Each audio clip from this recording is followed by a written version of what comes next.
ஆர்சிபிக்கு எதிராக தவறாக அவுட் கொடுக்கப்பட்டாரா துருவ் ஜுரல்? ஐசிசி ரூல் சொல்வது என்ன? ஆர்ஆர் வர்சஸ் ஆர்சிபி மேட்ச்சில் அம்பையரிங் ஸ்டாண்டர்ட்ஸ் குறித்து கருத்து சொல்லாதவங்களே இல்லை. குறிப்பாக தினேஷ் கார்த்திகோட எல்பிடபிள்யூக்கு தேர்ட் அம்பையர் நாட் அவுட் கொடுத்ததெல்லாம் ஃபன் மேக்ஸ். அது குறித்து எல்லாரும் அடித்து துவச்சிட்டாங்க.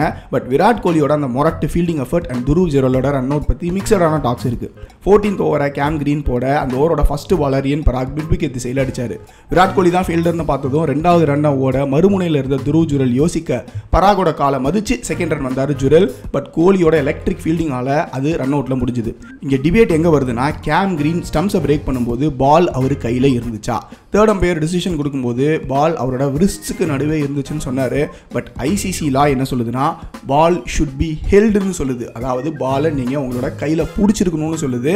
ஆனா இந்த இன்ஸ்டன்ஸ்ல கிரீன் பாலை கண்ட்ரோலோட ஹோல்டு பண்ணியிருந்தாரான்னு கேட்டா இல்லைங்கிறது தான் உண்மை. ஸோ என்னதான் விராட் கோலி ஸ்டன்னிங்காக ஃபீல்டு பண்ணியிருந்தாலும் இந்த இன்ஸ்டன்ஸில் அம்பையர் அவுட் கொடுத்தது தவறு. அதை தான் சட்டம் சொல்லுது.